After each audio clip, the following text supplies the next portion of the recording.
आनंदपुर नाम के गांव में हरिराम अपने बेटे दीपक और बेटी नेहा के साथ रहता था। हरिराम बहुत ही गरीब था। उसके पास खेती नहीं थी। वह गांव में चूड़ियां बेचता था और उसका बेटा दीपक जमींदार गुलाब सिंह के यहाँ उसके खेत में मजदूरी करता था। नेहा घर के काम संभालती थी। हरिराम गांव-गांव जाकर चूड़ियां बेचता। अरे ओ हरि काका, जरा यहाँ तो आना। हाँ बिटिया, अभी आया। बोलो बिटिया, कौन से रंग की चूड़ियां दूं? अरे काका, अभी नहीं चाहिए। मेरे यहाँ एक शादी है, तब आपको आना है। याद रहे काका, सोमवार को याद से आ जाना। और हाँ, अच्छी अच्छी चूड़ियां लाना।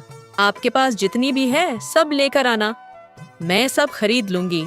शादी जो है, बहुत सारी औरतें हैं जिन्हें चूड़ी देनी है। याद रहे, कम ना पड़े। शादी में पहननी है। ठीक है बेटी, तुम फिक्र मत करो। अगले सोमवार को मैं आ जाऊंगा। हरिराम खुशी खुशी घर लौटता है। आ गए बापू, आज खुश लग रहे हैं। क्या बात है? अरे बिटिया, आज चूड़ी का बहुत बड़ा ऑर्डर मिला है। वो हमारे पड़ोस के गांव में शोभा बिटिया है ना, बहुत बड़े लोग हैं। उसके यहाँ शादी है तो सारी चूड़ियां मांगी है और दाम भी अच्छे मिलेंगे। इतना बड़ा ऑर्डर मुझे आज तक नहीं मिला, इसीलिए मैं बहुत खुश हूँ। अच्छा, तो ये बात है। ये तो बहुत अच्छा हुआ बापू। और हाँ बापू, आप एक काम करो, शहर जाकर और अच्छी अच्छी चूड़ियाँ खरीद कर लेकर आओ। शादी के लिए मंगवाई है तो चूड़ियाँ भी शादी लायक होनी चाहिए ना। लेकिन बेटा, हमारे पास इतने पैसे नहीं है और वो चूड़ियाँ जरा महंगी आती है। हमारे पास बस थोड़े ही पैसे बचे हैं जो घर खर्च के लिए है, क्योंकि आज कुछ खास कमाई भी नहीं हुई। अरे बापू, एक सप्ताह की बात है ना, आप वो पैसे लेकर जाइए, क्योंकि उसके बदले हमें चूड़ी के बहुत अच्छे दाम मिलेंगे। शहर की चूड़ियाँ देखकर वो सेठानी भी खुश हो जाएगी और सारी चूड़ियाँ खरीद लेगी। एक सप्ताह हम जैसे तैसे निकाल लेंगे, फिर अगले सोमवार को सेठानी आपके सारे पैसे दे देंगे। एक सप्ताह की तो बात है। आप घर के सारे पैसे लेकर जाएंगे और जितनी अच्छी हो सके और जितनी ज़्यादा हो सके उतनी चूड़ियाँ खरीद कर लेकर आइए। ठीक है बेटा, तुम जैसा कहती हो मैं वैसा ही करूँगा। मैं 1-2 दिन मैं ही शहर जाकर नई चूड़ियाँ लेकर आता हूँ। अरे देखो, भैया भी आ गए। आप दोनों हाथ मुंह धो लीजिए, मैं खाना लगा देती हूँ। और फिर अगले दिन हरिराम शहर जाकर बहुत सारी चूड़ियां खरीदता है। फिर देखते ही देखते सोमवार आ जाता है और हरिराम सारी चूड़ियां लेकर सेठानी के घर जाता है। शोभा बिटिया, अरे ओ शोभा बिटिया, मैं चूड़ियां लेकर आया हूँ। सारी चूड़ियां नई आई हैं, शहर से लेकर आया हूँ। अरे वाह काका, चूड़ियाँ तो बहुत सुंदर सुंदर हैं। आपका बहुत बहुत शुक्रिया काका। आप ये सारी चूड़ियाँ दे दीजिए। ठीक है बेटा। वह सेठानी सारी चूड़ियां अपने घर में रखवा लेती है और अपने काम में झूठ जाती है। हरिराम बहुत देर से बाहर खड़ा इंतजार कर रहा होता है। बहुत देर हो गई बिटिया, अभी तक पैसे लेकर नहीं आई। अंदर जाकर पूछ लूं क्या? मुझे लगता है मुझे अंदर चले जाना चाहिए। काफी देर हो गई है, मुझे घर भी तो लौटना है। हरिराम अंदर जाता है तो सेठ आराम से बैठकर समोसे खा रहा होता है। वह हरिराम से कहता है, कौन हो तुम? अंदर कैसे आए? शक्ल से तो भिखारी ही लग रहे हो। शादी का घर देखा नहीं कि आ गए मुंह उठाकर भीख मांगने। अरे शोभा, देखो तो जरा कौन भिखारी आया है। इसे कुछ खाने को दे दो और भगाओ यहां से। और हाँ, बाहर बैठकर खाना। मेरा घर गंदा मत कर। जा यहां से। तेरे पैरों की धूल से मेरा घर गंदा हो रहा है। सेठ जी, मैं कोई भिखारी नहीं हूं। सेठानी ने मुझसे चूड़ियां खरीदी हैं। मैं उसी के पैसे लेने आया हूँ। अच्छा, तो तू चूड़ी वाला है, तो बाहर इंतजार नहीं कर सकता था? तुझे दिखाई नहीं दे रहा शादी का घर है, कितने सारे काम हैं। अभी तुम्हारा हिसाब करने के लिए मेरे पास वक्त नहीं है, बाद में आकर लेकर जाना। अभी मुझे बहुत काम है, अभी के लिए जो यहां से। सेठ जी, मैं यहाँ का नहीं हूँ, पड़ोस के गांव से आया हूँ। अगर अभी पैसे मिल जाते तो ठीक रहता। अरे, अजीब आदमी हो, तुझे एक बार में समझ नहीं आता क्या? मैंने कहा ना, हमें और भी बहुत सारे काम हैं। और मैं कौन सा भाग जा रहा हूं? मैं क्या तेरी चूड़ी के पैसों के लिए यह घर और गांव छोड़कर भाग जाऊंगा? तू जानता नहीं मैं कौन हूं। शादी ब्याह निपटने दो, उसके बाद मैं सबका हिसाब करूंगा। बस तेरे अकेले का ही हिसाब नहीं है, बाकी और भी लोग हैं जिनका हिसाब करना बाकी है। मैं शादी के बाद सबका हिसाब कर दूंगा। जी सेठ जी, मैं चलता हूँ, बाद में आ जाऊंगा। हरिराम निराश होकर अपने गांव लौट आता है। नेहा और दीपक हरिराम का इंतजार कर ही रहे होते हैं। हरिराम को देख पूछते हैं, बापू आप आ गए? उनको चूड़ियाँ पसंद तो आई ना? और आप खाली हाथ दिख रहे हैं, लगता है उन्होंने आपकी सारी चूड़ियाँ खरीद ली। हाँ बेटा, उन्हें चूड़ियां बहुत पसंद आई और उन्होंने सारी चूड़ियां खरीद ली। लेकिन बेटा, उन्होंने आज पैसे नहीं दिए, वह अपने काम में बहुत व्यस्त थे।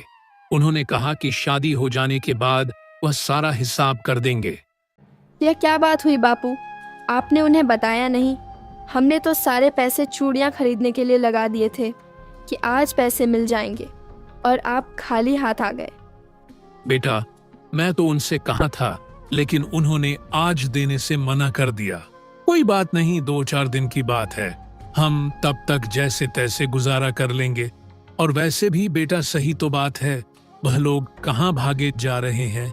शादी में बहुत काम होते हैं, शादी के बाद हिसाब कर ही देंगे। अगर मैं ज्यादा जोर देता तो वह सेठ जी चूड़ियां खरीदने से इनकार कर देते, और इतनी सारी चूड़ियां मैं घर लाकर भी क्या करता, इसलिए मेरे पास कोई रास्ता नहीं था। हाँ बापू, यह भी ठीक है। अगर वह मना कर देते तो सारी चूड़ियाँ घर पर ही रह जाती, फिर इतनी सारी महंगी चूड़ियाँ कौन खरीदता? भैया, आपको मजदूरी के पैसे मिलने वाले थे ना? जमींदार जी ने आपको मजदूरी के पैसे दे दिए? नहीं नेहा, उन्होंने भी कल कहा है। कुछ दिन ऐसे ही बीत जाते हैं। अब हरिराम की तबीयत खराब होने लगती है। बापू, आप चूड़ियाँ बेचने मत जाइए, आपकी तबीयत बहुत खराब है। आप गांव-गांव जाकर तपती धूप में चूड़ियाँ बेचते हैं।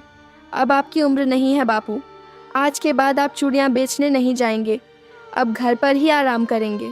भैया मजदूरी करते हैं ना, हम उन पैसों में ही जैसे तैसे गुजारा कर लिया करेंगे। नहीं बेटा, मुझे चूड़ियां बेचने तो जाना ही होगा। हम अकेले दीपक के भरोसे कब तक रहेंगे? और मजदूरी भी कितनी कम मिलती है। वह जमींदार पूरी मजदूरी के पैसे भी तो नहीं देता, और तुम दोनों की शादी भी करनी है, पैसे कहाँ से आएंगे? इसलिए मुझे चूड़ियां तो बेचनी होगी, और जैसे जैसे करके पैसे इकट्ठा करने होंगे, ताकि मैं तुम दोनों की शादी कर निश्चित हो सकूं। बापू, आप हमारी शादी की नहीं, अपनी चिंता कीजिए।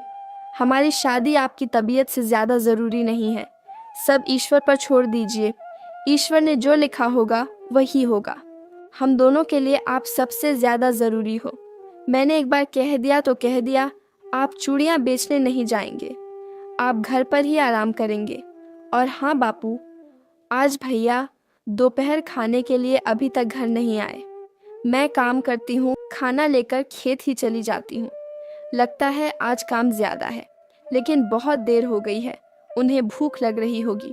मैं आती हूँ बापू, तब तक आप आराम कीजिए। नेहा खेत में दीपक को खाना देने जाती है। अरे नेहा, तू यहाँ क्यों आई? मैं आपके लिए खाना लेकर आई हूँ। कितनी देर हो गई आप घर आए ही नहीं, इसलिए मुझे ही आना पड़ा। अच्छा ठीक है, तू डिब्बा मुझे दे दे, मैं खा लेता हूँ। तू जा, घर जा, पिताजी की तबीयत नहीं है, उनका ख्याल रख। जमींदार गुलाब सिंह दूर से यह सब देख रहा होता है। उसकी नजर नेहा पर पड़ती है। नेहा दिखने में काफी खूबसूरत होती है। गुलाब सिंह उसे देखता ही रह जाता है। नेहा वहां से चली जाती है। थोड़ी देर बाद गुलाब सिंह दीपक से पूछता है, अरे दीपक, अभी खेत में जो लड़की आई थी वह कौन थी? इस तो पहले मैंने कभी नहीं देखा। सेठ जी, वह मेरी छोटी बहन नेहा है। मेरे लिए खाना लेकर आई थी। वह क्या है ना, वो घर से बाहर ज्यादा नहीं निकलती, बस घर के ही काम देखती हैं। इसीलिए आपने उसे नहीं देखा होगा। ओह, अच्छा अच्छा, यह बात है। अच्छा दीपक, तुम्हारी मजदूरी बाकी थी ना? ये लो तुम्हारी मजदूरी के पैसे। आपका बहुत बहुत धन्यवाद सेठ जी, मुझे पैसों की बहुत जरूरत थी। और दीपक, बाकी घर में सब ठीक है ना? तुम्हारे पिताजी कैसे हैं? और नेहा की भी तो शादी लायक उम्र हो गई है। उसके शादी के बारे में कुछ सोचा है या नहीं? सेठ जी, पिताजी की तबीयत ठीक नहीं रहती, इसलिए चूड़ियों का व्यापार भी बंद हो गया है। और रही नेहा की शादी की बात, वो तो है कि उसकी उम्र शादी लायक हो गई है, लेकिन शादी करने के लिए पैसों की जरूरत होती है। और हमारे पास फिलहाल तो इतने पैसे नहीं हैं कि हम नेहा की शादी कर पाए। लेकिन मैं कुछ ना कुछ करके पैसों का बंदोबस्त लगाऊंगा। मैं और मेहनत करूंगा। हो सके तो कहीं नौकरी ढूंढने की कोशिश करूंगा, क्योंकि यहाँ गांव में रहने से तो कुछ नहीं होने वाला। वो भी है, तुम सही कह रहे हो। जहां रहकर तुम पैसे नहीं कमा पाओगे, अगर तुम कहो तो शहर में मेरी बहुत जान पहचान है। मैं तुम्हारे लिए काम देख सकता हूं। लेकिन हाँ, वहां काम करने जाओगे तो तुम्हें वही रहना होगा। तुम शहर से गांव आना जाना तो नहीं कर सकते, और वहां बहुत बहुत महीनों तक छुट्टी नहीं मिलती। तो सोच समझ कर फैसला लेना। आप सच कह रहे हैं सेठ जी, मुझे शहर में काम मिल सकता है? हाँ हाँ, क्यों नहीं। मेरी शहर में बहुत जान पहचान है। तुम कहो तो तुम्हारे लिए काम देख दूं। हाँ ठीक है सेठ जी, यह तो बहुत अच्छी बात है। मैं भला इसके लिए मना कैसे कर सकता हूँ। अगर मुझे शहर में अच्छा काम मिल गया तो मुझे फिक्र करने की कोई ज़रूरत ही नहीं। मैं मेरी बहन की शादी भी धूमधाम से कर पाऊंगा, और पिताजी को भी काम करने की कोई ज़रूरत ही नहीं पड़ेगी। अच्छा ठीक है, मैं तुम्हारे लिए शहर में बात चलाता हूं, और जैसे ही बात बनती है मैं तुम्हें बता दूंगा। फिर तुम चले जाना। ठीक है सेठ जी, आपका बहुत बहुत धन्यवाद। दिन गुजरते चले जाते हैं। हरिराम की तबीयत बहुत ज्यादा खराब होने लगती है। भैया, मुझे लगता है हमें बापू को अस्पताल लेकर जाना चाहिए। नेहा, हमारे पास तो पैसे ही नहीं हैं। हम कहाँ से अस्पताल लेकर जाएंगे? भैया, आप एक काम कीजिए, आप पड़ोस के गांव में जाइए। वहाँ शोभा नाम की एक सेठानी है, जिन्होंने पिछले महीने बापू से सारी चूड़ियाँ खरीदी थी। उसके बाद तो बापू की तबीयत खराब होने लगी, और वह चूड़ियाँ बेचने गए ही नहीं। उन्होंने पैसे अब तक नहीं दिए हैं। आप उनसे पैसे लेकर आइए। ठीक है नेहा, मैं अभी जाकर आता हूँ। दीपक पड़ोस के गांव के सेठ जी के पास जाता है और पैसे मांगता है। तो वह सेठ कहता है, कौन हो तुम? मैं हरिराम चूड़ी वाले का लड़का हूँ। मेरा नाम दीपक है। मेरे पिताजी ने पिछले महीने आपके यहाँ सारी चूड़ियाँ दी थी। मैं उसके ही पैसे लेने आया हूँ। कौन हरिराम? मैं किसी हरिराम को नहीं जानता। आप ये क्या कह रहे हैं? पिछले महीने तो आपके यहाँ शादी थी, तब मेरे पिताजी ने यहाँ चूड़ियाँ दी थी। आपने वह पैसे अभी तक नहीं चुकाए हैं। मुझे वह पैसे दे दीजिए। मेरे पिताजी की तबीयत बहुत खराब है। उनके इलाज के लिए मुझे पैसों की जरूरत है। ए लड़के, मैंने आज तक किसी का उधार नहीं रखा है। मैंने वह पैसे मेरे पत्नी को दे दिए थे, और मेरी पत्नी ने तुम्हारे पिताजी को दे दिए होंगे। मेरी पत्नी घर पर नहीं है, वह कुछ दिनों के लिए मायके गई है। नहीं सेठ जी, सेठानी ने मेरे पिताजी को कोई पैसे नहीं दिए। आप अभी मुझे पैसे दे दीजिए। मैंने कहा ना, मैंने वह पैसे दे दिए। मैं इसके बारे में कुछ नहीं जानता। मैं तुम्हें और पैसे क्यों दूं? लगता है ये कोई नया तरीका है फिर से पैसे ऐंठने का। कोई पैसे नहीं मिलेंगे, निकलो यहां से। दीपक बहुत मिन्नतें करता है, लेकिन वह सेठ दीपक को पैसे नहीं देता और वहां से भगा देता है। दीपक सोचता है, क्या करूं? इन्होंने भी पैसे देने से इनकार कर दिया। पता नहीं वह सेठानी कब घर आएगी और कब वह पैसे मिलेंगे। लेकिन फिलहाल तो मुझे पैसों की बहुत ज़रूरत है, नहीं तो पिताजी की तबीयत और ज़्यादा खराब हो जाएगी। उनका इलाज करवाना बहुत ज़रूरी है। एक काम करता हूँ, अपने जमींदार सेठ जी के पास जाता हूँ, वह मेरी मदद ज़रूर करेंगे। यही सोचकर दीपक गुलाब सिंह के यहाँ जाता है और उसे सारी बातें बताता है।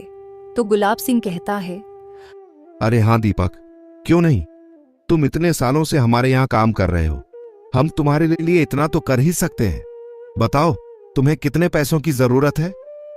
जी सेठ जी, फिलहाल तो 500 रुपये दे दीजिए। मुझे नहीं पता डॉक्टर साहब आगे क्या कहेंगे। ठीक है, मैं तुम्हें 500 रुपये दे देता हूं। तुम अपने पिताजी को अस्पताल लेकर जाओ और देखो डॉक्टर साहब क्या कहते हैं। अगर और पैसों की जरूरत पड़ी तो बेझिझक मेरे पास आ जाना, कि इसी बात की कोई चिंता मत करना। आपका बहुत बहुत धन्यवाद सेठ जी। पता नहीं अगर आप ना होते तो मेरा क्या होता, मेरे पिताजी का इलाज कर ही नहीं पाता। धन्यवाद की कोई बात नहीं। अब जाओ, देरी मत करो और जल्द से जल्द अपने पिता का इलाज करवाओ। हरिराम को अस्पताल लेकर जाया जाता है तो डॉक्टर साहब कहते हैं, हमें इनका ऑपरेशन करना होगा, नहीं तो ये ज्यादा दिन जिंदा नहीं रह पाएंगे और उसके लिए काफी पैसों की जरूरत होगी। ये कोई छोटा मोटा नहीं, बहुत बड़ा ऑपरेशन है। अगर तुम लोग पैसों का इंतजाम कर सको तो हम ऑपरेशन की तैयारी करते हैं। फैसला तुम्हारे हाथ में है। ये बात सुनकर दोनों भाई बहन बहुत परेशान हो जाते हैं। तू फिक्र मत कर नेहा, मैं अपने सेठ जी से बात करके देखता हूँ। सेठ जी दिल के बहुत अच्छे हैं, वह मेरी मदद जरूर करेंगे और मैं काम करके उनके सारे पैसे लौटा दूंगा। यही सोचकर दीपक फिर से गुलाब सिंह के यहाँ जाता है और उन्हें डॉक्टर साहब की कही हुई सारी बात बताता है। तो गुलाब सिंह कहता है, इतनी बड़ी रकम? वह तो मैं दे दूंगा दीपक, लेकिन इतनी बड़ी रकम मैं तुम्हें ऐसे तो नहीं दे सकता ना। अब ये कोई 100 से 200 रुपए की बात तो नहीं है। तुम्हें बहुत बड़ी रकम की जरूरत है, तो उसके लिए तुम्हें मेरे पास कोई बड़ी चीज गिरवी रखनी होगी। जी सेठ जी, मैं समझ सकता हूँ, लेकिन मेरे पास गिरवी रखने के लिए कुछ भी नहीं है। मैं आपके पास क्या गिरवी रखूं? वो तो मैं नहीं जानता, लेकिन तुम्हें कुछ ना कुछ तो गिरवी रखना ही होगा, नहीं तो मैं तुम्हें इतनी बड़ी रकम नहीं दे सकता। मेरे पास मेरे घर के अलावा कुछ नहीं। मैं काम करता हूँ, मेरे घर के कागजात आपको दे देता हूँ, बस आप मुझे पैसे दे दीजिए। फिर ठीक है, फिर मैं तुम्हें पैसे देने के लिए तैयार हूं। अगर तुम कल को मेरे पैसे ना भी लौटा सके तो मैं तुम्हारा घर तुमसे ले सकता हूं, और अगर तुम अपना घर बचाना चाहते हो तो तुम्हें मेरे पैसे तो लौटाने ही होंगे। अब मैं तुम पर भरोसा कर सकता हूं। ठीक है, तुम पैसे लेकर जाओ। दीपक गुलाब सिंह से पैसे लेकर अपने पिता का इलाज करवाता है। कुछ दिनों में हरिराम को अस्पताल से छुट्टी मिल जाती है। वह घर पर आ जाता है और फिर अपने बेटे से कहता है, बेटा, तुमने इतनी बड़ी रकम का इंतजाम कहां से किया? किससे इतने पैसे उधार लिए? दीपक मन ही मन सोचता है, मुझे ये बात नेहा और पिताजी से छुपानी होगी कि मैंने गुलाब सिंह से इस घर के बदले में पैसे लिए हैं, क्योंकि अगर पिताजी को इस बारे में पता चले तो पिताजी बहुत गुस्सा करेंगे। एक तो अभी अभी उनका ऑपरेशन हुआ है, उनको इतनी बड़ी बात बताना ठीक नहीं। पिताजी, वह मैंने सेठ जी से ही लिए थे, लेकिन आप चिंता मत कीजिए, मैं काम करके उनके सारे पैसे लौटा दूंगा। बेटा, जमींदार गुलाब सिंह को मैं अच्छी तरह से जानता हूं। वह बिना मतलब के कभी कुछ नहीं करता। उसने तुझसे इसके बदले में क्या मांगा बेटा? उन्होंने मुझसे कोई चीज नहीं मांगी, उन्होंने मुझ पर भरोसा करके मुझे रकम दी है। दरअसल पिताजी, वह पिछली बार मुझे शहर में एक नौकरी के बारे में बता रहे थे। मैंने उन्हें तब मना कर दिया था क्योंकि आपकी तबीयत ठीक नहीं थी। आप चिंता मत कीजिए, अब मैं शहर जाकर नौकरी करूंगा और गुलाब सिंह के सारे पैसे लौटा दूंगा, और तो नेहा की शादी भी करवाऊंगा। अब चिंता करने की कोई जरूरत नहीं है, आप आराम कीजिए। ऐसा कहकर दीपक घर से निकल जाता है और गुलाब सिंह के पास जाकर बोलता है। सेठ जी, आपने मेरे नौकरी के बारे में बात की। मैं जल्द से जल्द शहर काम करने के लिए जाना चाहता हूँ, क्योंकि इतनी बड़ी रकम का इंतजाम मैं यहाँ रहकर कभी नहीं कर सकता। यहाँ मेरी पूरी जिंदगी निकल जाएगी, लेकिन मैं आपकी इतनी बड़ी रकम नहीं लौटा पाऊंगा। हाँ दीपक, वह तो है। इतनी बड़ी रकम लौटाना तुम्हारे बस की बात नहीं। शहर में नौकरी करोगे तो शायद तुम थोड़े बहुत पैसे कमा लो। मैंने तुम्हारे लिए वैसे बात कर ली है। तुम कल ही शहर के लिए निकल जाना और मेरे बताए गए पते पर जाकर एक आदमी से मिल लेना। वह तुम्हें मैं सारा काम समझा देगा। ठीक है सेठ जी, आपका बहुत बहुत धन्यवाद सेठ जी, आपने मेरे लिए बहुत कुछ किया है। अरे अरे, कोई बात नहीं दीपक, तुम बहुत अच्छे लड़के हो, बहुत मेहनती हो। मैं सालों से तुम्हारी मेहनत देखते आ रहा हूं और मुझे यकीन है शहर में काम करते करते तुम एक दिन बहुत बड़े आदमी बनोगे और अपने सारे सपने पूरे कर सकोगे। दीपक खुशी खुशी घर जाता है और नेहा हरिराम को सारी बातें बताता है और दूसरे ही दिन शहर काम के लिए निकल पड़ता है। देखते ही देखते महीनों बीत जाते हैं। दीपक अब तक घर नहीं लौटता। नेहा और हरिराम बहुत परेशान होते हैं।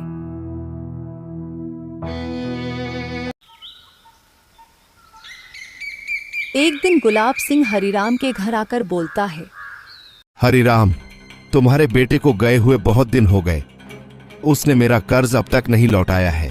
सेठ जी, आपके कहने पर ही शहर गया था। हम तो उसके बारे में कुछ नहीं जानते। पता नहीं अब तक क्यों नहीं लौटा। हम भी उसका ही इंतजार कर रहे हैं। यह तो आपको पता होगा। आप इस बात का पता क्यों नहीं लगाते कि दीपक अब तक घर क्यों नहीं आया? दीपक ये मेरे बताए गए जगह पर नहीं है। उसने वहां पर चोरी की थी। उसे मैंने जहां काम लगाया था वहां उसने चोरी की थी। उसे तो कब का वहां से धक्के देकर निकाल दिया गया है। अब वो कहां है और क्या काम करता है, मुझे इसके बारे में कुछ नहीं पता। वो तो तुम्हें पता होगा। उसने तुम्हें पत्र तो भेजा होगा या फिर घर तो आया ही होगा ना। मैं तो बस अपने पैसे लेने आया हूं। तुम कुछ भी करो और मुझे मेरे पैसे लौटाओ। ये आप क्या कर रहे हैं? हमें तो इस बारे में कुछ नहीं पता। उसका तो कोई पत्र नहीं आया और वह तब से घर भी नहीं लौटा है। मेरा दीपक कहाँ है? और मेरा दीपक चोरी नहीं कर सकता। यह झूठ है।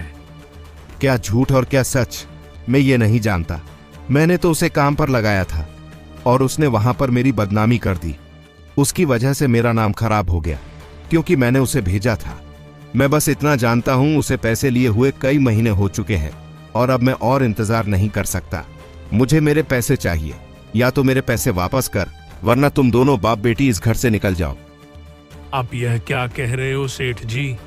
हम दोनों बाप बेटी कहाँ जाएंगे और आप हमारा घर कैसे छीन सकते हैं? मैं तुमसे तुम्हारा घर नहीं, अपना ही घर ले रहा हूं। इस घर पर तुम्हारा कोई अधिकार नहीं है। तुम्हारे बेटे ने यह घर गिरवी रखा था और उसके बदले तुम्हारे ऑपरेशन के लिए मुझे पैसे लिए थे। यह बात सुनकर नेहा और हरिराम को बहुत बड़ा धक्का लगता है। वही मैं सोचूं कि तू जैसा नीच आदमी बिना स्वार्थ के पैसे दे ही नहीं सकता। दीपक ने मुझसे झूठ बोला। तुम्हारे बेटे ने तुमसे झूठ बोला, इसमें मैं क्या कर सकता हूं? और मैं तुम्हें पैसे क्यों दूंगा भला? तुम मेरे कोई रिश्ते में लगते तो हो नहीं ना। अब चुपचाप अपना बोरिया बिस्तर लेकर यहां से दफा हो जा। हम दोनों कहाँ जाएंगे? कुछ दिन और इंतजार कर लीजिए, दीपक आता ही होगा। मुझे नहीं लगता तेरा बेटा आएगा। मुझे लगता है तुम्हारे बेटे को तू और तेरी बेटी बोझ सी लगने लगी थी, इसलिए शायद यह घर मेरे पास गिरवी रख तुम दोनों से पीछा छुड़ा लिया। शायद इसीलिए वो अब तक घर नहीं लौटा। और करता भी क्या बेचारा, सालों से मेरे यहाँ मजदूरी करते आ रहा है और तुम दोनों का पेट पालते आ रहा है। उसके भी तो कुछ सपने होंगे, वह भी तो कुछ करना चाहता होगा, लेकिन तुम दोनों की वजह से बेचारा कुछ नहीं कर पा रहा था। मुझे तो लगता है उसने जानबूझकर तुम दोनों को छोड़ा है। मुझे नहीं लगता अब वह वापस आएगा। वैसे भी मुझे इस बात से कोई लेन देन नहीं है। मैं तो बस इतना जानता हूं कि यह घर मेरा है और तुम दोनों इस घर में नहीं रह सकते। ऐसा मत करिए, हमारे पास इस घर के अलावा कुछ नहीं है। हम तो रास्ते पर आ जाएंगे। और मेरी बेटी की तरफ तो देखिए, मैं इसको लेकर कहाँ जाऊंगा, कहाँ दर दर की ठोकर खाऊंगा। ये भी सही है। हरिराम, तुम्हारी बेटी काफी जवान है और खूबसूरत भी है। मेरे पास तुम्हारे लिए एक बहुत अच्छा रास्ता है। फिर तुम्हें तुम्हारी और तुम्हारी बेटी की फिक्र करने की कोई जरूरत ही नहीं है। तुम एक काम करो, तुम अपनी बेटी की शादी मुझे कर। सालों बीत चुके हैं। मेरे घर में एक सेठानी की कमी है। उसके बदले में मैं तुम्हारा सारा कर्जा माफ कर दूंगा। जमींदार, मुंह संभाल कर बात कर। तूने अपनी उम्र देखी है? तूने सोच भी कैसे लिया कि मैं अपनी बेटी की शादी तुझसे करवाऊंगा? बिल्कुल भी नहीं। चला जा यहां से। क्यों रे बुढ़े, तेरी इतनी हिम्मत? एक तो मेरे ही घर में रह रहा है और मुझसे ऊंची आवाज में बात करता है। मैंने तो तेरे भले के लिए कहा था। और तेरी बेटी के तो भाग खुल जाएंगे अगर उसकी शादी मुझसे होगी। तू जानता है ना मैं कितने ऐश और आराम में जीता हूं। मेरे पास कितना कुछ है। तुम्हारी बेटी को मेरे जैसा पति सपने में भी नहीं मिल सकता। एक तो मैं तेरे सर पर से उसके शादी का बोझ उतार रहा हूं और तुम मुझसे ही ऐसी बातें करता है। और यहां से मैं नहीं, तू जाएगा। अगर तुझे मेरी शर्त मंजूर नहीं है तो निकल यहां से। फिर तू रास्ते पर सड़क के किनारे कहीं भीख मांगना और अपनी बेटी से भी मंगवाना। मुझे इससे कोई लेन देन नहीं है। दोनों के दोनों अभी मेरे घर से निकलो। मैं कुछ नहीं सुनना चाहता। हरिराम को ये सारी बातें सुन बहुत बुरा लगता है और गुस्सा भी आता है। तभी नेहा सोचती है, यह गुलाब सिंह ऐसे नहीं मानेगा। इसके पास घर के सारे कागजात हैं। भैया ने हम दोनों से झूठ बोलकर इस घर को गिरवी रख उनसे पैसे लिए हैं। हम कितना भी मिन्नतें कर ले, ये हमारी बातें नहीं मानेगा और हम दोनों को घर से निकाल देगा। मैं अपने बीमार बापू को लेकर कहाँ जाऊंगी? हम दोनों कहाँ भटकेंगे? हमारा तो इस दुनिया में कोई है भी नहीं। मुझे लगता है मुझे उनकी शर्त मान लेनी चाहिए। मेरे पास इसके अलावा कोई रास्ता नहीं है। अगर मैं इसकी शर्त मान ली तो यह मेरे बापू को घर से नहीं निकालेंगे। यह घर भी हमें वापस मिल जाएगा। ठीक है सेठ जी, मैं आपकी शर्त मानने के लिए तैयार हूँ। मैं यह शादी करने के लिए तैयार हूँ। बेटी, तुम पागल हो गई हो क्या? तुम क्या कह रही हो? तुम ऐसा कुछ नहीं करोगी। कोई जरूरत नहीं है इससे शादी करने की। इसकी उम्र को बेटा और तुम्हारी उम्र देखो, ये तुम्हारे लायक नहीं है। बापू, हमारे पास इसके अलावा कोई रास्ता नहीं है। अगर मेरे नसीब में यही लिखा है तो यही सही। मुझे लगता है ऊपर वाले की भी यही इच्छा है। आप ही सोचिए बापू, भैया अब तक घर क्यों नहीं आए? और तो और उन्होंने आज तक हमें एक खत भेजना भी ज़रूरी नहीं समझा। अब हमारे पास कोई रास्ता नहीं है और भैया ने ये घर इनके पास गिर भी रखा है। हम कुछ नहीं कर सकते। अगर शादी के बदले में ये हमारा घर हमें लौटा देते हैं तो मैं ये शादी करने के लिए तैयार हूँ। यह बात सुनकर गुलाब सिंह बहुत खुश हो जाता है। हरिराम अपनी बेटी को समझाने की बहुत कोशिश करता है, लेकिन नेहा उनकी बात नहीं मानती और फिर मंदिर में गुलाब सिंह से शादी कर लेती है। हरिराम घर पर बहुत परेशान होकर सोचता है, क्यों बेटी, क्यों? तूने आखिर ऐसा क्यों किया? तूने इस बूढ़े बाप के लिए इतनी बड़ी कुर्बानी क्यों दी? हे भगवान, यह दिन देखने से अच्छा मैं मर गया होता। अगर मैं उसी दिन मर जाता तो आज मुझे यह दिन देखने की नौबत नहीं आती। यह सब कुछ मेरे इलाज की वजह से हुआ है। मेरे इलाज में इतने पैसे खर्च ना होते तो आज मेरा बेटा भी मेरे पास होता और मेरी बेटी को भी ऐसे आदमी से शादी करने की जरूरत नहीं पड़ती। यह सब मेरी वजह से हुआ है। मुझ पर लानत है। नेहा गुलाब सिंह के घर चली जाती है। गुलाब सिंह नेहा से कहता है, घर से बाहर निकलने की हिम्मत मत करना। मैं किसी जरूरी काम से जा रहा हूँ। थोड़ी देर में लौट आऊंगा। तुम सो जाना। ऐसा कहकर गुलाब सिंह बाहर चला जाता है। नेहा को कुछ समझ में नहीं आता कि गुलाब सिंह इतनी रात को कहाँ जाता है। वह उसे कुछ नहीं पूछती। दूसरे दिन भी यही होता है। गुलाब सिंह उस रात को भी बाहर निकल जाता है और जब लौटता है तो नेहा देखती है उसके हाथ में एक थैली होती है। नेहा को कुछ समझ नहीं आता। वह एक दिन गुलाब सिंह से पूछ लेती है, मैं कुछ दिनों से देखते आ रही हूँ, आप रात को कहीं जाते हैं और वहाँ से कुछ लेकर आते हैं। आप कहाँ जाते हैं? ए लड़की, तू अपने काम से कम रख। तुझे मेरे काम में दखल अंदाजी करने का कोई अधिकार नहीं। मैं कहाँ जाता हूँ और कहाँ नहीं, इससे तुझे कोई मतलब नहीं। वह मेरा काम है। आइंदा मेरे काम के बीच में आई तो याद रखना, हाथ पैर तोड़कर यहीं फेंक दूंगा। आज हिम्मत की है, आगे से मुझसे ऐसी बात करने की हिम्मत नहीं करना। मुझे सवाल करने वाले लोग बिल्कुल पसंद नहीं। नेहा डर जाती है और आगे कुछ नहीं बोलती। एक दिन नेहा अपने घर के सबसे पुराने नौकर नेकी राम से पूछती है, चाचा, आप तो इस घर में सालों से काम करते आ रहे हैं। आपको तो पता होगा ना, यह रोज रात को कहाँ जाते हैं और वहाँ से कोई चीज़ लेकर आते हैं। वह क्या है? यह सब क्या चल रहा है चाचा?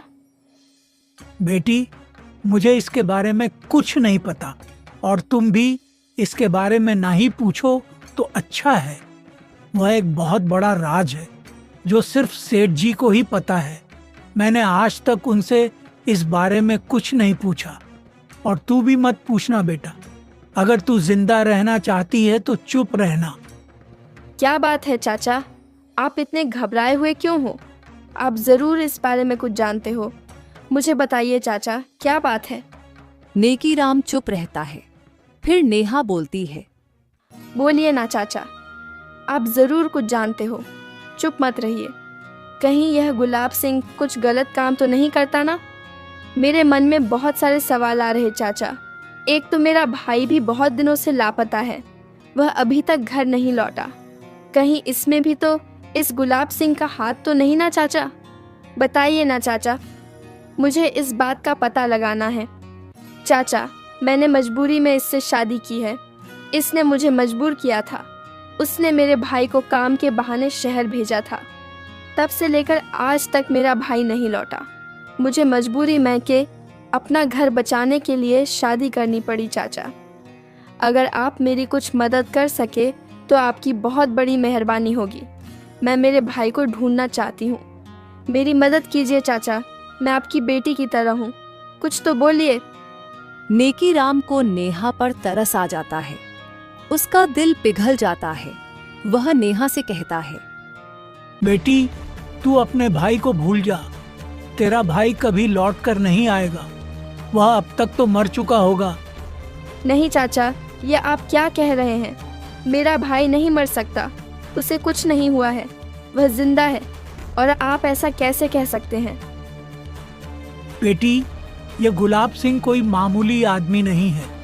ये एक बहुत खौफनाक और डरावनी जगह जाता है और वहाँ किसी न किसी आदमी को हमेशा काम के बहाने से भेजता है और वह जिस किसी आदमी को भी भेजता है वह आदमी दोबारा कभी लौट कर नहीं आता। और उसके बदले इस गुलाब सिंह को ढेर सारे सोने के सिक्के मिलते हैं। और हो ना हो, दीपक को भी उसी जगह भेजा गया है। यह बात सुन नेहा को बहुत बड़ा धक्का लगता है। ये आप क्या कह रहे हैं चाचा? गुलाब सिंह ने आज तक कितने लोगों को वहाँ भेजा है और क्या सचमुच आज तक कोई लौट कर नहीं आया? और चाचा, वह जगह कौन सी है? हाँ बेटी, आज तक गुलाब सिंह ने बहुत सारे लोगों को वहाँ भेजा है। गुलाब से काम के बहाने लोगों को वहाँ भेजता है और वहाँ जो कोई भी जाता है लौट कर नहीं आता। गुलाब सिंह ने यह काम बहुत चालाकी से किया। उसने हमारे गांव से आज तक किसी आदमी को वहां नहीं भेजा। वह अक्सर दूसरों गांव से लोगों को लेकर आता है और काम देने के बहाने वहां भेज देता है। और इसी तरह से गुलाब सिंह दिन ब दिन और पैसे वाला बनते जा रहा है। उसने अपने एक गुप्त कमरे में बहुत सारे सोने के सिक्के इकट्ठा करके रखे हुए हैं। इस गुलाब सिंह के पास बहुत बड़ी दौलत है बेटा। इसका मतलब इस बार गुलाब सिंह ने मेरे भाई को भेजा है। यह गुलाब सिंह की चाल थी। उसने जानबूझकर मेरे भाई को वहाँ भेजा और मुझे मजबूर किया ताकि मैं उससे शादी कर सकूं। यह उसका षड्यंत्र था। लेकिन चाचा, आप ये कैसे कह सकते हैं कि मेरा भाई जिंदा नहीं है? वह जिंदा भी तो हो सकता है ना। बेटा, अगर तुम्हारा भाई जिंदा होता तो क्या वो अब तक वापस नहीं लौट आता? नहीं चाचा, मेरा दिल नहीं मानता। मेरा दिल कहता है मेरा भाई जिंदा है। चाचा, मुझे उसे जगह का पता बताइए। मैं उसे जगह जाना चाहती हूँ। मेरे में मेरे भाई का पता लगाऊंगी। मैं मेरे भाई को वापस लाकर रहूंगी। नहीं बेटा, उस जगह के बारे में बात मत करो। वह जगह बहुत खतरनाक है। एक घने जंगल में इतनी रात गए, तुम्हारा वहां जाना ठीक नहीं बेटा। तुम अगर वहां गई तो दोबारा कभी लौट कर नहीं आ पाओगी। अपनी जान बचाना चाहती हो तो उस जगह के बारे में बात मत करो। अपने भाई को भूल जाओ। बेटी, वह दोबारा लौट कर नहीं आएगा। चाचा जी, इस आदमी के साथ उम्र भर जीने से अच्छा है मैं एक बार में ही मर जाऊं। मेरे ठान लिया है। एक तो मैं मेरे भाई की जान बचाकर रहूंगी, फिर चाहे मेरी ही जान क्यों ना चली जाए। मैं इसके साथ जिंदगी पर नहीं रहना चाहती। मुझे एक कोशिश कर लेने दीजिए। चाचा जी, मुझे उससे जगह का पता बताइए। और चाचा जी, पता नहीं क्यों मेरा दिल कहता है मेरा भाई जिंदा है। नेहा नेकीराम को बहुत मिन्नतें करती है, लेकिन नेकीराम को उस पर दया आ जाती है और ना चाहते हुए भी वह उसे उस जगह का पता बता देता है। नेहा रात को चोरी छुपे जंगल के रास्ते से जा रही होती है। तभी उसे रास्ते में एक बाबा मिलते हैं। वह नेहा को देख बोलते हैं, बेटी, तुम इतनी रात गए कहाँ जा रही हो? तुम जानती नहीं यह जगह कितनी खतरनाक है। तुम यहाँ क्यों आई हो? बाबा, मैं मेरे भाई का पता लगाने आई हूँ और मेरा भाई यहीं आकर गायब हुआ था। यह कौन सी जगह है बाबा? आखिर यहाँ ऐसा क्या है जो यहाँ आता है वह वापस नहीं जाता? मेरा भाई महीने पहले यहाँ आया था, वह अब तक नहीं लौटा। मैं उसी का पता लगाते लगाते यहाँ आई हूँ। तुमने इस जगह के बारे में जो सुना है वो सब सच है, और इसके आगे मत जाना बेटी। वह जगह सही नहीं है। तुम जहाँ से भी आई हो लौट जाओ। नहीं बाबा, मैं आगे जाकर रहूँगी। मुझे इस बात का पता लगाना है। भले ही मेरी जान क्यों ना चले जाए, मैं मेरे भाई का पता लगाकर रहूँगी। और नेहा अपने भाई के बारे में बाबा को सारी बातें बताती है। तुम्हारे साथ तो बहुत बुरा हुआ बेटी, लेकिन बेटी, अब होनी को कौन टाल सकता है? अब तुम्हारा वहां जाना मतलब मौत के मुंह में जाना है। बहुत नसीब वाले ही उस जगह से लौट पाते हैं। बेटी, तुम्हारे भले के लिए कह रहा हूं, मेरी बात मान लो, वहां मत जाओ। बाबा, आपने अभी कहा कि नसीब वाले लोग उस जगह से लौट पाते हैं। इसका मतलब? क्योंकि बेटी, मेरे पास एक लड़का है जो उस जगह गया था और वहां से जिंदा लौट कर आया है। वह लड़का मेरे ही पास है। मैं उसका काफी दिनों से इलाज करवा रहा हूं। उसे बहुत चोट आई है। उससे मुझे बस इतना पता चला कि वह भी इसी जगह आया था। उसके बाद वह यहां से जिंदा निकाल कर भाग गया, लेकिन खाई से उसका पैर फिसल गया और वह नीचे गिर गया। उसकी वजह से उसकी तबीयत बहुत खराब हो गई थी। बाबा, वह लड़का कौन है? वह आपको कब मिला था? क्या आप मुझे उसे लड़के से मिल सकते हैं? मुझे उससे काफ़ी मदद मिल सकती है। हो सकता है उससे मेरे भाई के बारे में कि पता हो। हाँ ठीक है बेटी, तुम चलो मेरे साथ। वह बाबा नेहा को अपने घर लेकर जाते हैं तो नेहा देखती है वह लड़का और कोई नहीं, नेहा का भाई दीपक होता है। नेहा उसे देख बहुत खुश हो जाती है। उसके खुशी का ठिकाना नहीं रहता। दीपक बेहोश पड़ा होता है। बाबा, बाबा, यह मेरा भाई है। मैं इससे ही तो ढूंढने आई थी। बाबा, आप तो मेरे लिए साक्षात भगवान बनकर आए हो। बाबा, आज आपकी वजह से मुझे मेरा भाई मिला है। बाबा, इसकी तबीयत कैसी है? यह ठीक तो है ना? यह उठ क्यों नहीं रहा? बेटी, मैंने इससे कुछ जड़ी बूटी दी है, उसकी वजह से यह गहरी नींद में सो रहा है। तुम चिंता मत करो बेटी, यह कुछ देर में होश में आ जाएगा। और मैं बहुत खुश हूं जो तुम्हें तुम्हारा भाई मिल गया। सचमुच तुम भाई बहन बहुत किस्मत वाले हो। ईश्वर तुम्हारे साथ है बेटी, इसीलिए तुम्हारे भाई को भी कुछ नहीं हुआ और तुम भी सही सलामत हो। अगर आज मैं तुम्हें रास्ते में ना मिलता तो शायद तुम भी कभी लौट नहीं पाती, लेकिन ईश्वर तुम्हारे साथ खड़ा है, इसलिए तुम दोनों जिंदा हो। हाँ बाबा, आप सही कह रहे हैं। आपका बहुत बहुत शुक्रिया बाबा, जो आपने मुझे मेरा भाई लौटा दिया। आपने इसकी जान बचाकर मुझ पर बहुत बड़ा एहसान किया है। समझ नहीं आ रहा मैं आपका एहसान कैसे चुकाऊंगी। एहसान की कोई बात नहीं बेटा, तुम्हारा भाई मुझे बहुत गंभीर में हालत में मिला था। मैंने इंसानियत के नाते इसकी मदद की है। मैंने किसी के ऊपर कोई ऐसा नहीं किया। तुम मेरा धन्यवाद मत करो। अगर धन्यवाद करना ही है ऊपर वाले का करो, क्योंकि सब कुछ ऊपर वाले के हाथ में है। किसको जिंदगी देनी है और किसको नहीं, यह सब उसे पता है। हम तो केवल उसके इशारे पर काम करते हैं, बाकी सब उसके हाथ में है बेटा। ऊपर वाले का धन्यवाद करो। थोड़ी ही देर बाद दीपक को भी होश आ जाता है।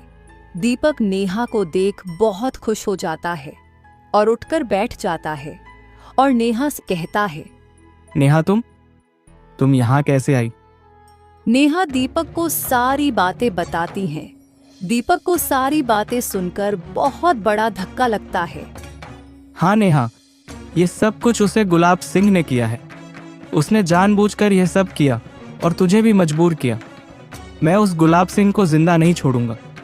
भैया, मैंने नेकीराम चाचा से सुना है कि वह सालों से यही करते आ रहा है, और उन्होंने मुझे यह भी बोला कि आज तक वहाँ कुछ भी जो कोई भी गया है वह लौट कर नहीं आया। इस गुलाब सिंह ने आज तक कई लोगों को वहाँ भेजा है और उसके बदले उसे सोने के सिक्के मिलते थे। लेकिन मुझे एक बात समझ नहीं आई भैया, आप भी उसी जगह गए थे। अगर उस जगह से आज तक कोई जिंदा नहीं लौटा तो आप कैसे लौट आए? मैं बताता हूं बेटी, दरअसल तुम्हारे भैया का दाएं पैर का अंगूठा कटा हुआ है, इसी वजह से तुम्हारे भैया को कुछ नहीं हुआ। बाबा, मेरे कुछ समझ नहीं आया। यह बात तो सच है कि भैया के दाएं पैर का अंगूठा सालों पहले कुल्हाड़ी से लकड़ियां काटते वक्त में ही कट गया था, लेकिन इस बात का क्या मतलब? दरअसल गुलाब सिंह जिस खुफिया जगह पर आदमी को भेजता है, वहां जाने वाला इंसान शरीर से पूरा होना चाहिए, ना कि कटा हुआ। अगर उसके शरीर का कोई भी अंग कटा हुआ हो तो वह शक्ति उस आदमी को अंदर नहीं आने देती। शायद गुलाब सिंह ने इस बात पर ध्यान नहीं दिया। उसे लगा होगा कि दीपक अब मर चुका है, वह लौट कर नहीं आएगा, और दीपक वहां से सही सलामत निकल आया। तभी आते समय उसका पांव खाई में फिसल गया और वो गिर पड़ा, जिस कारण वह घर ना लौट सका। तब से लेकर आज तक मैं उसका इलाज कर रहा था और इसे कल ही होश आया है। देखा भैया, इसका मतलब उस दिन आपका जो एक अंगूठा कटा था वह भी हमारे अच्छे के लिए ही था। अगर उस दिन आपका अंगूठा ना कटता तो आज आपकी जान चली जाती। आज उस कटे हुए अंगूठे की वजह से आप जिंदा हो। भगवान जो कुछ भी करता है हमारे भले के लिए ही करता है। उस दिन हम भगवान को दोष रहे थे, क्योंकि उस दिन आपका बहुत खून बहा था, आपको बहुत तकलीफ हुई थी। लेकिन आज मैं ऊपर वाले का धन्यवाद करती हूँ कि अच्छा हुआ उस दिन आपका अंगूठा कट गया, नहीं तो आज मेरा भाई इस दुनिया में ना होता। हाँ, तुम सच कह रही हो नेहा। ऊपर वाला जो कुछ भी करता है हमारे भले के लिए ही करता है। भले ही हमें उस वक्त समझ नहीं आता, लेकिन हमें कभी ना कभी उसका उत्तर भी मिल ही जाता है। यहाँ गुलाब सिंह देखता है कि नेहा घर पर नहीं है। गुलाब सिंह नेकीराम से पूछता है,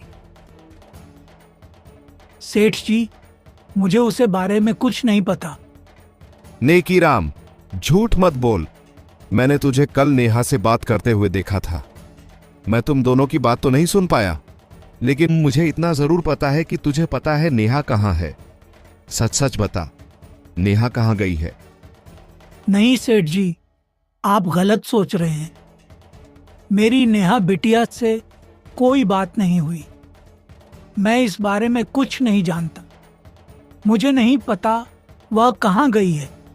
झूठ बोलता है, तू ऐसे नहीं मानेगा। गुलाब सिंह नेकीराम को पिटने लगता है और फिर नेकीराम रोते रोते सारा सच बोल देता है। गुलाब सिंह जंगल की ओर दौड़ पड़ता है और उस जगह के पास आकर सोचता है, नेहा कहीं दिखाई क्यों नहीं दे रही? कहीं वह अंदर तो नहीं चली गई? मुझे लगता है अंदर ही चली गई होगी। बेवकूफ कहीं की, उसने अपने हाथों से ही अपने जिंदगी को खत्म कर दिया। अब ये लड़की भी लौटकर कभी नहीं आएगी। चलो कोई नहीं, अच्छा ही हुआ, क्योंकि अगर आज ये जिंदा बच जाती तो गांव वालों को मेरी सच्चाई पता लग जाती। और तो और इसके बदले मुझे सोने के सिक्के भी जरूर मिलेंगे। अभी अंदर जाकर देखता हूँ। गुलाब सिंह थोड़ा अंदर जाता है तो देखता है वहां सोने के सिक्के नहीं होते। यह कैसे हो सकता है? आज भी सोने के सिक्के कैसे नहीं मिले? कहीं यह शक्ति मेरे साथ कोई खेल तो नहीं खेल रही? इसने इससे पहले भी ऐसा किया है। यह 2 बार हो चुका है। इससे पहले जब दीपक गया था तब भी मुझे सोने के सिक्के नहीं मिले थे, लेकिन मैं इतना जरूर जानता हूं कि दीपक मर चुका है और तब से लेकर आज तक वो लौटकर भी तो नहीं आया। और आज जब नेहा गई है तब भी मुझे सोने के सिक्के नहीं मिले। अब तक तो मुझे सोने के सिक्के मिल जाने चाहिए थे। ये तो सरासर गलत है। एक काम करता हूं, थोड़ा आगे जाकर देखता हूं। गुलाब सिंह हिम्मत करके आगे बढ़ता है। वह धीरे धीरे चल ही रहा होता है, तभी उसका पांव फिसल जाता है और वह अंदर की ओर चला जाता है और फिर जमीन नीचे घुस जाती है और गुलाब सिंह उसमें गिर जाता है। इधर नेहा और दीपक गुलाब सिंह के घर जाते हैं तो नेकीराम उन्हें सारी बातें बताता है। फिर नेहा और दीपक फिर से जंगल में जाते हैं तो देखते हैं कि बाहर सोने के सिक्के पड़े हुए हैं। बाबा उन्हें बताता है, बेटा, कुदरत ने अपना काम कर लिया। मुझे लगता है इस गुलाब से अपने ही किया की सजा मिली है। यह सोने के सिक्के बता रहे हैं कि उसे एक पूर्ण शरीर मिल चुका है और वह और कोई नहीं, खुद गुलाब सिंह है। शायद उसने अंदर जाने की कोशिश की होगी। वह अपने ही जाल ने खुद गिर चुका है। उसे अपने किए की सजा ही मिली है। तुम दोनों भी यहां से चलो और आइंदा यहां कभी लौटने की हिम्मत मत करना। चलो यहां से। दोनों भाई बहन वहां से लौट आते हैं और सबसे पहले अपने घर जाते हैं। हरिराम अपने दोनों बच्चों को देख बहुत खुश हो जाता है। नेहा हरिराम को सारी बातें बताती है। तेरा लाख लाख शुक्रिया भगवान, जो तूने मेरे दोनों बच्चों को मुझे लौटा दिया। मैं तो सोच भी नहीं सकता था कि मेरे दीपक के साथ ये सब कुछ भी हो सकता है। तेरा बहुत बहुत धन्यवाद भगवान। तूने मेरे बेटे को सही सलामत रखा। उस गुलाब सिंह के साथ जो कुछ भी हुआ है सही हुआ। ईश्वर ने उसे उसके किए की सजा ही दी है। उस दिन के बाद गुलाब सिंह कभी लौटकर नहीं आता। गुलाब सिंह की पत्नी होने के नाते गुलाब सिंह की सारी जायदाद नेहा के नाम पर हो जाती है।